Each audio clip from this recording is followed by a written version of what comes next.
You can even go cross and start the move. So it looks like this.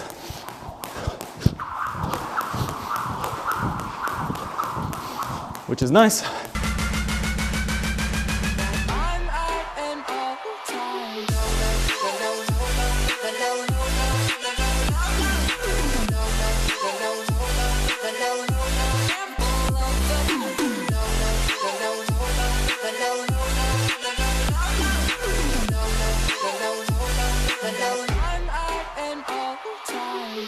What's cracking, Jump Nation family? It's your boy here, Rushy S, aka the Jump Rope Coach. Welcome back to the home of jump rope fitness and lifestyle people. Today we have another fire jump rope tutorial, of course. Today I'm going to be teaching you the Southpaw double under with a front straddle. Okay, now this is a very, very epic and slick move, people. I can show you this in literally a few minutes, but as always, I'm going to talk you through all the more valuable points around how to make sure that you guys get this done in the boss fashion, like we always say on this channel. So remember, if you're new to the channel, please hit that subscribe button, guys. We're the hottest fitness community growing across the world today, and we are backed up by the #1 jump ropes on the internet. Use Rush10 for 10% discount. Click the links down below, peeps. I've got you covered. Right now, we have a huge sale online for our merch, ropes, and a lot more accessories, right? So I'd love you all to get involved. Join the power, people, man. Right now, we are taking over cardio, and this type of move that I'm about to show you today is the reason why, okay? Because we're trying to make sure that you guys can add more variety into your jump rope moves. So let's get started. Okay, so first things first, right? You need to know how to do the front straddle. Now, the front straddle is just this move here, right? Now, when you're doing it with your ropes, peeps, a couple of key points. When you're always trying to do any type of movements, right, you're just trying to stay on the balls of your feet, right? So the heels just always feel like they're off the ground. Whenever I'm skipping, or over the years when I've been skipping, I never feel my heels ever touching the floor. That's the kind of sensation you want. Staying on the balls of your feet, peeps, is just gonna ensure that you get the most out of your rope workouts always, all right? So keep that in mind. It's gonna make sure that your body and posture are as efficient as possible and all the right muscle groups are being worked, okay? It's gonna also keep you nice and light on your feet, and we need it for this move because it's super powerful. Okay, so now we're gonna try and incorporate the double under front straddle. So we're piecing this move together, and what you wanna try and learn to do is try and get the rope in one hand here, and as you can see, I'm just trying to get the sequencing right with my feet, and then as we explode off, you can see my wrists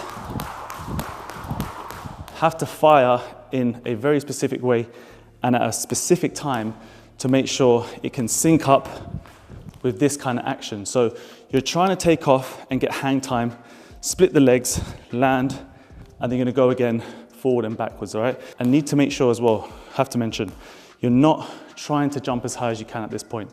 With the Southpaw move, the first rotation goes beside us, the second one then comes underneath us, all right? So you don't need to stress yourself with the height of the jumps. So the reason why this is difficult is because if you imagine, let's say we're doing our Southpaw with a basic bounce here, and then our double.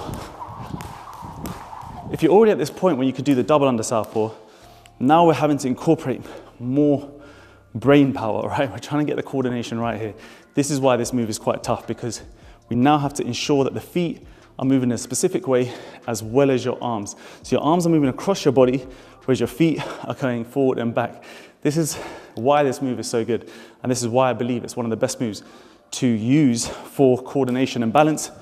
I mean, there's a lot of moves that's obviously good for coordination and balance with a rope, but as you come to doing this move now, you have to start small. Now, the way I do this is you're gonna try and start your double under Southpaw as normal, like this, with your legs together. So we're here, so if you imagine my legs are together, and then slowly, what you need to do, what you need to piece in your mind is feel like the arms are like the engine of this move. They continue moving, and slowly, you're gonna start to separate your feet. So without the rope, it's gonna look like this, right? So I'm gonna start with my Southpaw doubles, and then slowly, you'll see from the side angle, I'm starting to separate my legs so then they become split function wise, if that makes sense. That didn't make sense. All right, so let's give that a go now. So we're gonna start slow here, separate the legs a little bit, and now we're into the move.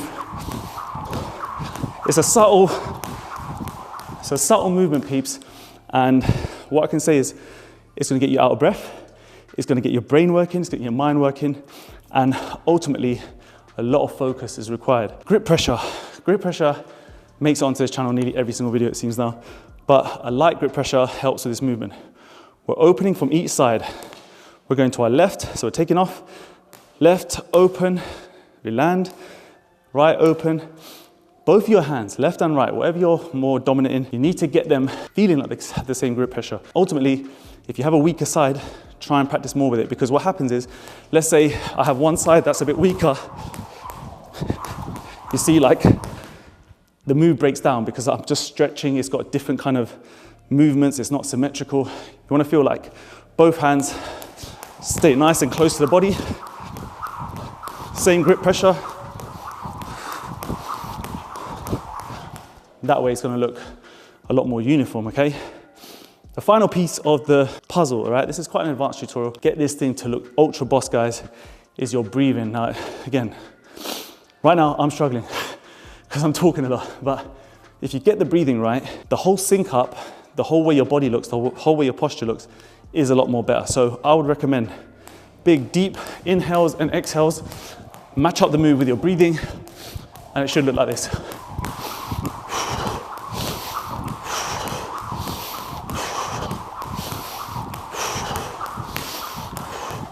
So hopefully you can hear the breathing there.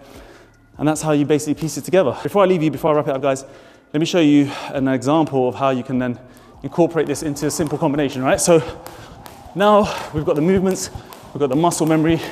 You can literally start in a few ways. You can go crossover, double, then start the move.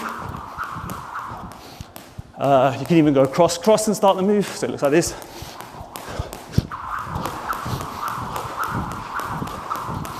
Which is nice. Or you can just start with a simple double, straight into a southpaw and then bang out.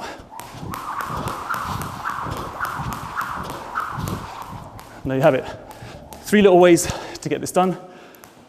And I think that about wraps up today's video, peeps. Another fire tutorial. Hopefully you enjoyed it. Drop this video a big thumbs up. That'd be super useful for me. Remember to go copy your ropes, check out our apparel, get yourself looking slick, sharp, and fire for the winter season coming. And as always, thank you so much for supporting RA, supporting me, supporting the channel and the brand. Couldn't have done any of this without you behind the camera today watching. So thank you.